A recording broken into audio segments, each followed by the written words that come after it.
Good morning, class 8. Today we are moving on to lesson 3, migration.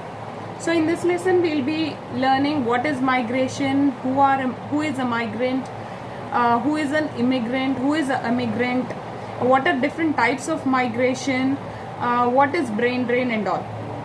Now, migration means moving from one place to other and settling down, whether it is temporarily or permanently.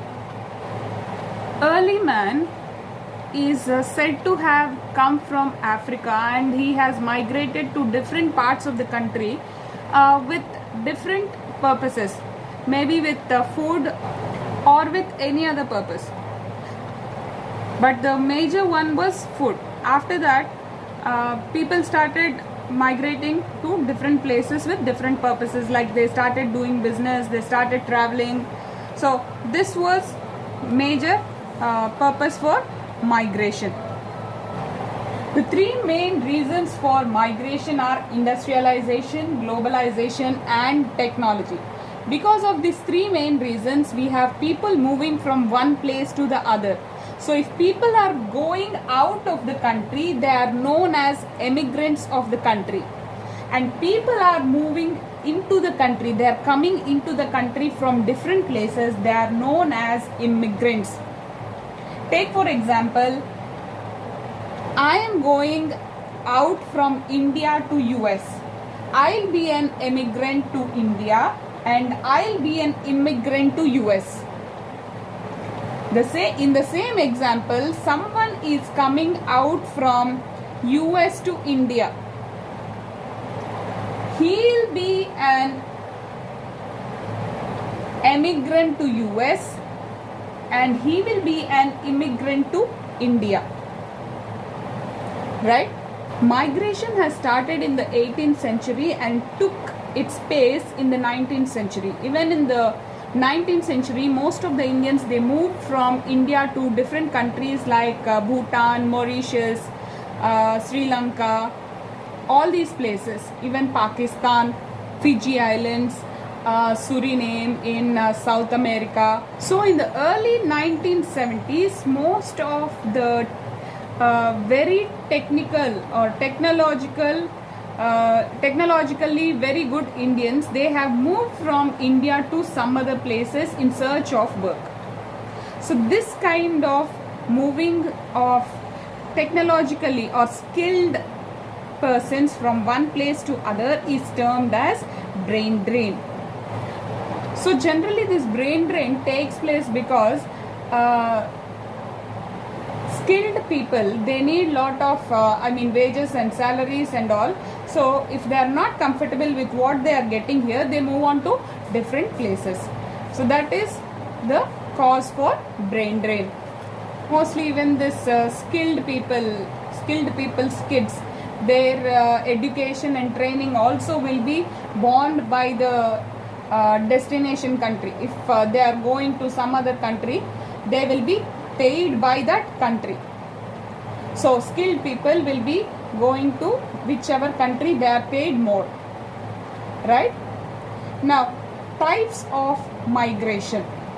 Migration is divided into two types: international migration and internal migration.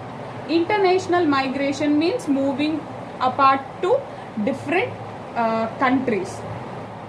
So first one is international migration and second one is internal migration. In international migration, people cross the borders and go to other places. We have seen what is an immigrant and what is an immigrant. If I am coming into the home country from some other country, I am known as an immigrant. If I am going out of the country to some other country, then I am known as an immigrant. Next, internal migration. Within the country, I am moving to some other places. Suppose for example, I am going from Hyderabad to Chennai or Bangalore. So this is a internal migration. So this internal migration happens in four different ways: rural to rural migration, rural to urban migration, urban to urban migration, urban to rural migration. Rural means village places, urban means towns or cities. So the first one, if we are seeing rural to rural migration. In rural to rural migration, if I am moving from one village to other village, then it happens to be rural migration. This happens, suppose women are getting married, or sometimes you do not have work in this village, you have to go to the other village to work, or construction is happening, rail, road, or any other small constructions are happening. So you have to move from one village to other village. When there was green revolution in the 1960s, people were forced to move from one village to other village, then that led to rural migration. And next, coming to rural to urban migration, the most common form of migration. People, when they do not find any kind of facilities in rural areas, they tend to move to urban areas. Take for example, an electricity or roads they are not proper, they move to urban areas, or for their education or health facilities they try to move to urban areas. That is why this is the most common form of migration. And even people, because they do not get more money in villages, they come to urban areas for jobs and all, right? So that is why this rural to urban migration is the most common form of migration. Urban to urban is also a very common form of migration, because people, when they get transferred from one place to other, they move from one city to other city. Here it is not because of lack of facilities, it is only because of just transfers from one place to other. Software engineers or people working in some other places, they get jobs in some other places, or people do business in one place and they want to shift to some other place. That is urban to urban migration. One is doing work in Hyderabad, he feels that it will be good in Bangalore also, so he moves to Bangalore. So that is urban to urban migration, right? Urban to rural migration. This urban to rural migration is advanced form of migration. People generally do not move from urban to rural areas. When all the facilities are available in urban areas, why do people move to rural areas? One thing, it may be because of their health, or it may be because cities are too congested. That is why people want to move to their villages or farmhouses. That's why this is the most advanced form of migration. Or sometimes when they feel that the cost of living is very high, or they do not have any employment. See now today how many software engineers have turned into farmers and they have started their agriculture. So urban to rural migration is advanced form of migration. Now let's see what are the causes of migration. The first one is economic factor, money factor. So generally people move to different places because of money. They are not getting sufficient money, so people move to different places because of money. That is what is the concept of brain drain, what we have seen, right? So because of economic factor, people start moving to different places. Next one is marriage factor. Marriage factor, girls, they move to different places because of, when they get married, they move to different places. The third one is education.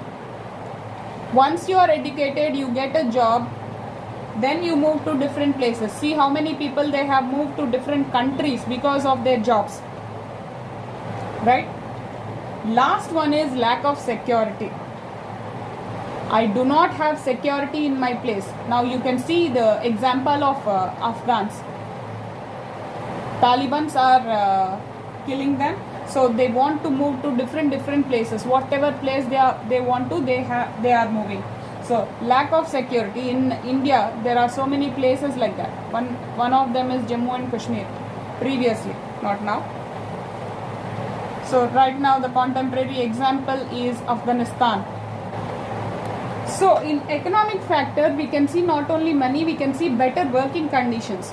For example, if the places are not good, or if they are providing more better working conditions, then also people start moving to different places, right? If they are providing good facilities along with better working conditions, maybe perks like providing for their children, education for their children, or providing different for example, high developed countries, they give lot of facilities. So that is the economic factor. Now let's see impact of migration. First impact of migration is demographic consequences. Demography means place. If more people are moving from one place to other place, it leads to imbalance in population. Take for example, more people are moving from India to US. Previously, population of US was not very much more. Now population of US has increased a lot. So this leads to imbalance in population, right? Some states in US, some states in India, they have imbalance in population like this. More people are moving from one state to other. Take for example Rajasthan or Assam. People started moving from one state to other, so that there has been an imbalance in population. Next one is social consequences. So when migration has happened, there are advantages and disadvantages in social consequences. Let's see to the advantages. Cultural groups, there is mixing of cultural groups or fusion of cultural groups. Different groups can interact together. Different groups can come together and they can know about their cultures, they can interact differently. So that is an advantage of social consequence. But disadvantage also is there because of migration. When all the people in a family, they cannot migrate together. Only one person in a family will be migrating together. So that leads to scattered family relationships or fragmentation of family. So that is a disadvantage of migration. And last one is economic consequences. The receiving country, it increases its national income because the supply of labor also will be done from the receiving country. So when the supply of labor is done, you will be getting national income into the country, right? But adverse effect for it is there will be a high brain drain from the country. Though there are advantages of brain drain, there will be a lot of disadvantages also. And one more thing is, the local people, they will be losing jobs because of highly skilled people coming into the country. That is one disadvantage, that is economic consequence. And moreover, if I am going to invest, if people who are earning here and going to invest in their home country, that is also a disadvantage for the country which is giving the salaries or wages. So these are economic consequences. So these are the major impacts of migration. And hope the lesson is understood. Thank you.